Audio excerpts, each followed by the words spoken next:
Jorge Torres, you're at ABC 15 in Arizona now, but our viewers will know you from KOB Channel 4 here in Albuquerque. Welcome to New Mexico in Focus. It is great to see you. Likewise, Laura, great to be chatting with you and to everyone watching from New Mexico, which was my home for a long but enjoyable 6 years. Awesome. We're really glad to have you. So, the Intergovernmental Panel on Climate Change came out with its assessment report last week. I'm curious, how did ABC 15 cover that report? And even though Southern Arizona and New Mexico do have some differences, what are the big take homes for the U.S. Southwest? Well, one of the takeaways that we saw from the report is that human activities are influencing what's happening around us. Increased carbon dioxide emissions are warming the planet. And we see that prevalently here in the Southwest. We're talking prolonged heat waves, prolonged droughts, and that's impacting all of us. And we did that story in two ways. We talked to one of the authors of the IPCC report, who happens to be a University of Arizona professor. So that brought it closer to that local perspective as to how someone who studies the climate here and how it impacts us. And then we followed it up with President Biden's infrastructure bill that's going through Congress as we speak, and some of the climate resilient improvement projects that are planned within that bill and how that would impact Arizonans and people in the Southwest too. And so, more broadly speaking, how does ABC 15 incorporate climate change into its news coverage? And kind of what is your role as a meteorologist in sort of either working with the news team or pitching stories to the news team?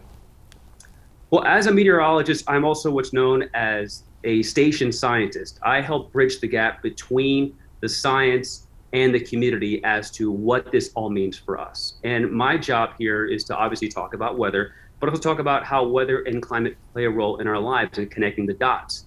Over the past few weeks, we've noticed some significant changes in our forecast here in Arizona with the monsoon. We're seeing a lot more storms compared to the past 2 years where we had absolutely nothing. And what I do is connect the dots. How is climate change and what's happening now connected?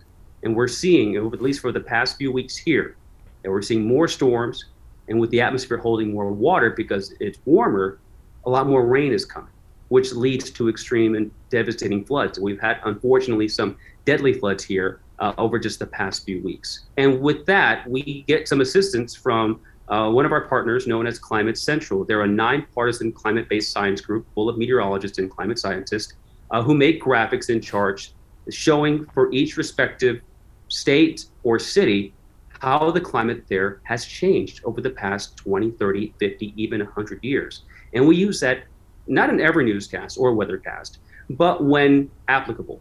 And it has been at least over the past few weeks and months, and also for the past few years. We've been using them for a while.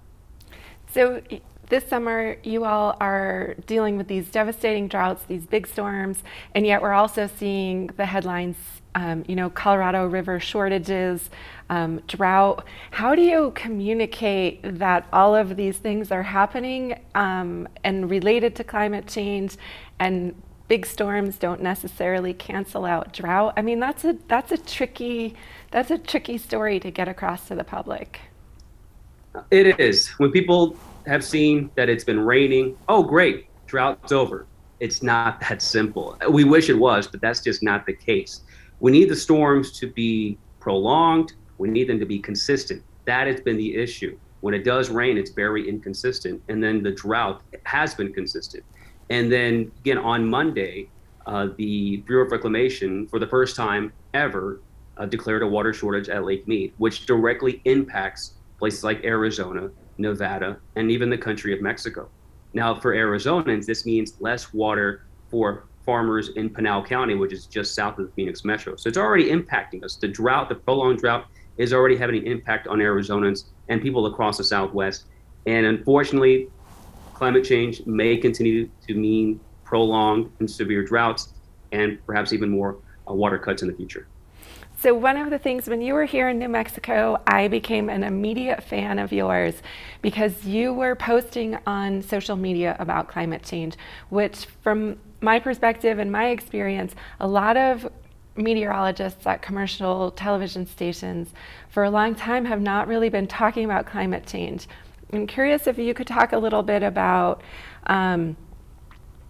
why that might be, like why climate change doesn't make it into sort of forecast, broadcast conversations, and maybe what some of the challenges are around getting that big topic into a short part of the news segment.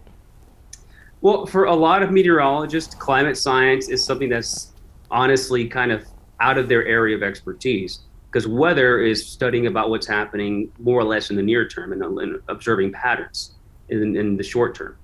Climate change, you're talking hundreds of years, thousands of years, even millions of years. So that knowledge for most meteorologists is not as well known as just weather forecasting and meteorology itself. With that being said, we have been learning a lot more about how climate is impacting us, and we've talked to a lot of experts, a lot of scientists, a lot of professors, academia, about how climate is changing. And so with that, we're getting a better understanding and understanding that scientists know what they're talking about. You know, they've been studying this for decades.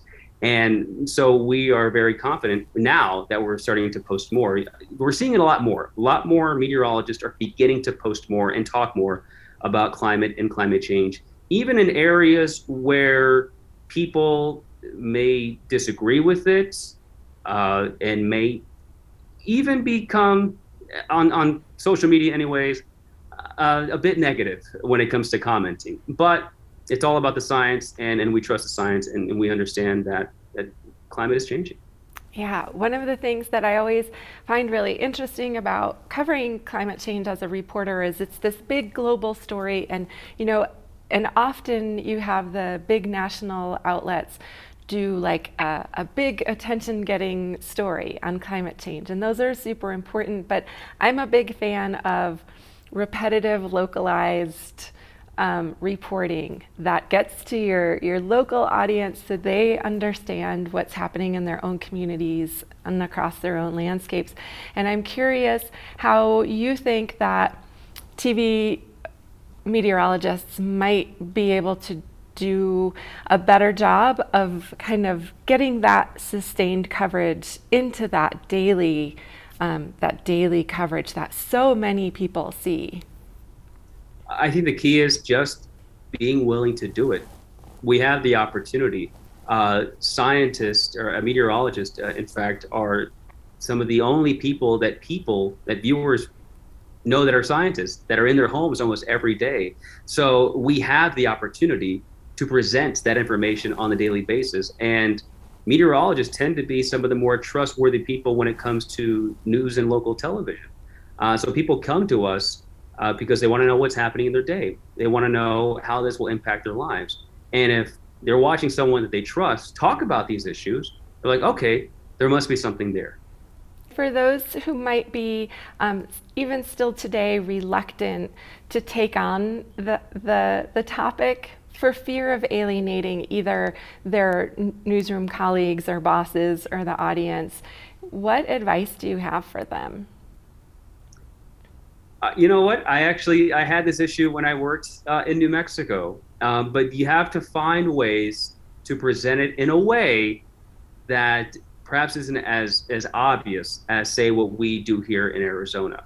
But it just present just some simple data. For example, there were several years where the New Mexico drought was just persistent, and just show how long it's been compared to previous years, and just show that trend continuing. You don't have to say, oh, climate change is causing this, but just say, over the years, we've noticed these trends have been continuing. And that in and of itself is already how you can present it without fully presenting it. So I'm curious if you have any advice out there for other meteorologists who are covering weather locally, or other reporters in commercial TV newsrooms who maybe want to incorporate more climate science into their news coverage.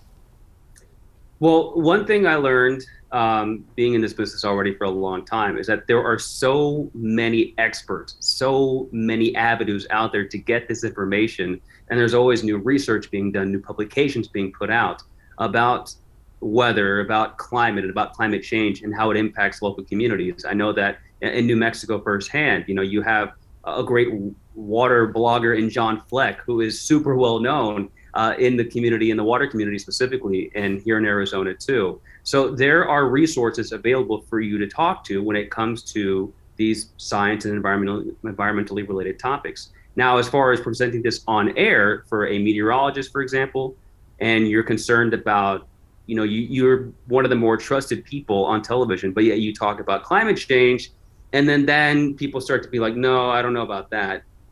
Keep at it. There are resources available. There are other colleagues in the business who have gone through similar pushbacks, but know that the avenue is there to go, especially in a place like New Mexico where you are noticing climate change as well. The water issue is not going away. The drought issue is not going away either. And the wildfire issue is not going away. Jorge, I can't thank you enough. I really appreciate you popping into the New Mexico audience to talk with us about this. And I've really found you to truly be a leader as a television meteorologist covering climate change, and I'm really thankful for that. So thanks for joining me. Thank you. And hello again. Goodbye to everyone in New Mexico. Save some green chili for me. Thanks.